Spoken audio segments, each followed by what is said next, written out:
Hello focus, आज जिस opportunity के बारे में हम लोग आपस में बात करने वाले हैं, ये अपॉर्चुनिटी हमारे national board of examinations in medical science में निकली है, जो कि एक ऑटोनॉमस बॉडी है और ये हमारे ministry of health and family welfare के अंडर में आती है। इनका हेड ऑफिस न्यू दिल्ली में लोकेटेड है। इस एडवर्टाइजमेंट की सारी डिटेल्स देने से पहले एक इंपॉर्टेंट इंफॉर्मेशन वीडियो की स्टार्टिंग में देना चाहता हूं।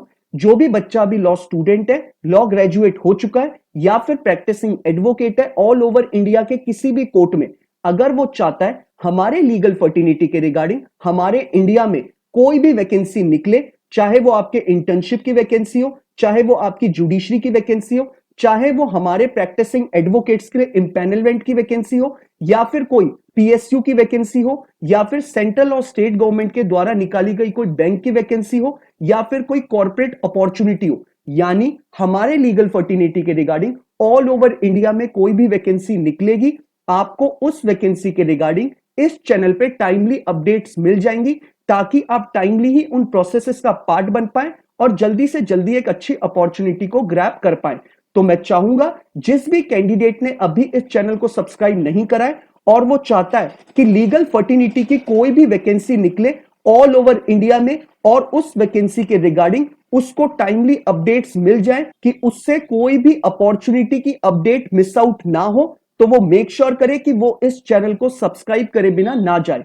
अब हम इस पूरे डिटेल्ड एडवर्टाइजमेंट के बारे में बात कर लेते हैं। ये detailed advertisement national board of examination in medical science की ऑफिशियल वेबसाइट पे ऑन 21 ऑफ सितंबर 2023 को पब्लिश करा गया है और इस फॉर्म के रजिस्ट्रेशन आपके कल से चालू होंगे, यानी 30 सितंबर 2023 से चालू होंगे। ये वीडियो आज मैं 29 ऑफ सितंबर 2023 को बना रहा हूं, कल से इसके रजिस्ट्रेशन चालू हो जाएंगे। इस फॉर्म को फिलअप करने की लास्ट डेट रखी गई है 20 अक्टूबर 2023। आपको मेक श्योर करना है रात 12 बजे से पहले 20 अक्टूबर यानी 20 ऑफ अक्टूबर 2023 से पहले आपको यह फॉर्म फिलअप कर लेना है। मतलब आपको अपनी पेमेंट प्लस रजिस्ट्रेशन कंप्लीट कर लेना है, तभी आप इस प्रोसेस का पार्ट बन पाएंगे। अब हम बात कर लेते हैं इसकी बाकी चीजों के बारे में। ये जो हमें डेजिग्नेशन ऑफर कर रहे हैं, ये हमें लॉ ऑफिसर की कर रहे हैं और ये आपके ग्रुप ए ऑफिसर की डेजिग्नेशन है।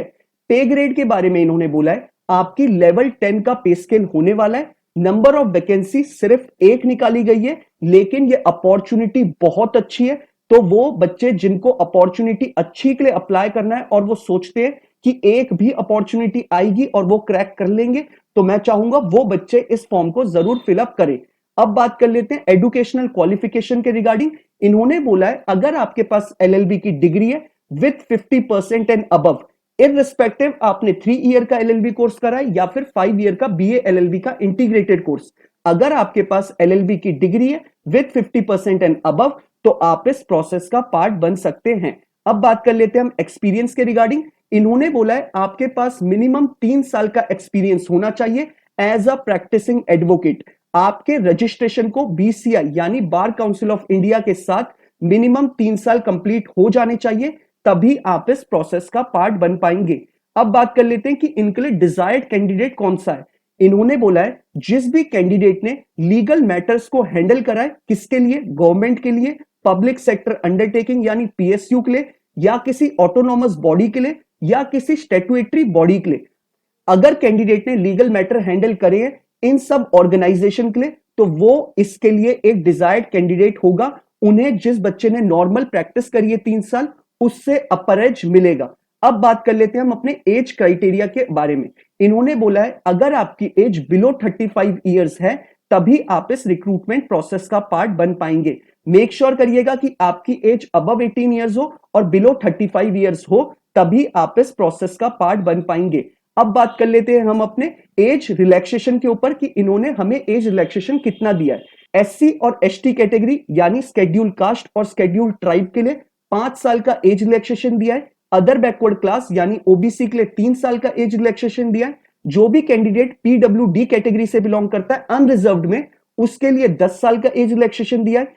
पीडब्ल्यूडी कैंडिडेट जो ओबीसी कैटेगरी से बिलोंग करते हैं, उनके लिए 13 इयर्स का एज रिलैक्सेशन दिया है। और जो हमारे पीडब्ल्यूडी कैंडिडेट जो एससी और एसटी कैटेगरी से बिलोंग करते हैं उनके लिए 15 इयर्स का एज रिलैक्सेशन दिया है, यानी उनके लिए एज हो गया 50। अगर कोई बच्चा पीडब्ल्यूडी कैटेगरी से बिलोंग करता है और एससी एसटी से बिलोंग करता है तो उसके लिए जो एज लिमिट हो गई वो उसके लिए 50 इयर्स हो गई।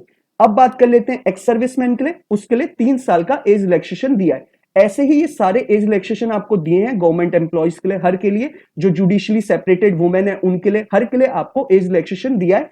आप इसमें देख सकते हैं नीचे डिस्क्रिप्शन बॉक्स में आपको ये डिटेल्ड एडवर्टाइजमेंट अवेलेबल है। आप चाहे तो इसे डाउनलोड कर सकते हैं या फिर आप इसे स्क्रॉल डाउन करके वहीं पर पढ़ सकते हैं। अब बात कर लेते हैं हम अपने सिलेक्शन प्रोसीजर के ऊपर। इन्होंने सबसे पहली चीज जो बोली है कि ये लोग लॉ ऑफिसर का सिलेबस अपनी ऑफिशियल वेबसाइट पे जल्दी अपलोड करने वाले हैं। जब भी ये लोग अपलोड करेंगे मैं अपने चैनल पे पोस्ट के थ्रू आपको बता दूंगा कि आपका ये सिलेबस इसके लिए निकाला गया है। अब बात कर लेते हैं हम इसके प्रोसेस के ऊपर कि आपका प्रोसेस क्या होने वाला है एज अ लॉ ऑफिसर के रिक्रूटमेंट के लिए। आपके 2 स्टेजेस में एग्जाम कंडक्ट कराए जाएंगे। पहला स्टेज जिसको हम कंप्यूटर बेस्ड टेस्ट बोलते हैं सीबीटी, वो एग्जाम कंडक्ट होगा और उसमें आपके 200 क्वेश्चंस आएंगे 200 मार्क्स के, और ये एग्जाम आपका 180 मिनट्स का होगा और इसमें नेगेटिव मार्किंग भी होगी जो कि हमारी 0.25% की होगी। अब बात कर लेते हैं स्टेज 2 की। स्टेज 2 में आपकी कंप्यूटर नॉलेज और स्किल टेस्ट होगा। ये आपका नॉर्मल प्रोसीजर है जो कि रिक्रूटमेंट के लिए इन्होंने निकाला है। इन्होंने एक चीज और मेंशन करी है कि ग्रुप बी और सी वालों के लिए कोई भी इंटरव्यू कंडक्ट नहीं कराया जाएगा। अब इन्होंने साथ ही साथ स्टेज 1 के लिए चीजें बताई हैं कि क्या क्या एग्जाम में आएंगी, जैसे जनरल इंटेलिजेंस एंड रीजनिंग आएगी, आपका जनरल अवेयरनेस आएगी, क्वांटिटेटिव एप्टीट्यूड आएगा और इंग्लिश कॉम्प्रिहेंशन आएगा। टोटल आपका 200 का ये एग्जाम कंडक्ट होगा। अब बात कर लेते हैं कि हमारे इसमें लास्ट डेट क्या रखी गई है और एप्लीकेशन फी क्या रखी गई है। हमारे जो एससी एसटी कैटेगरी वाले बच्चे उनके लिए ये फॉर्म फ्री ऑफ कॉस्ट रखा गया है। साथ ही साथ जो हमारे पीडब्ल्यूडी कैटेगरी के बच्चे उनके लिए भी, और जो हमारे विमेन कैंडिडेट्स हैं उनके लिए भी ये फॉर्म फ्री ऑफ कॉस्ट है, यानी एससी एसटी पीडब्ल्यूडी विमेन इनके लिए फॉर्म फ्री ऑफ कॉस्ट है। और जो बच्चे अनरिजर्व कैटेगरी और अदर बैकवर्ड क्लास से बिलोंग करते हैं उनके लिए 1500 प्लस 18% जीएसटी का फॉर्म फिलअप की फीस रखी गई है। तो ये आपका पूरा प्रोसेस है। अब बात कर लेते हैं हम कि आपको ये फॉर्म को अप्लाई कैसे करना है। नीचे डिस्क्रिप्शन बॉक्स में जो आपको पहला लिंक अवेलेबल है वो आपको इस पूरे एडवर्टाइजमेंट का लिंक अवेलेबल है, और जो आपको सेकंड लिंक अवेलेबल है, सेकंड लिंक पे आप जब क्लिक करेंगे तो आप डायरेक्टली इनकी वेबसाइट पे चले जाएंगे और इनकी वेबसाइट पे जाके आप अपना पूरा फॉर्म फिलअप कर सकते हैं। इनकेस अगर आपको फॉर्म फिलअप करने में किसी भी तरीके की कोई क्वेरी अराइज होगी तो आप मुझे नीचे कमेंट बॉक्स में अपना कमेंट ड्रॉप कर सकते हैं, या फिर आप मुझे इंस्टाग्राम या ट्विटर पे आप मुझे टेक्स्ट मैसेज ड्रॉप कर सकते हैं।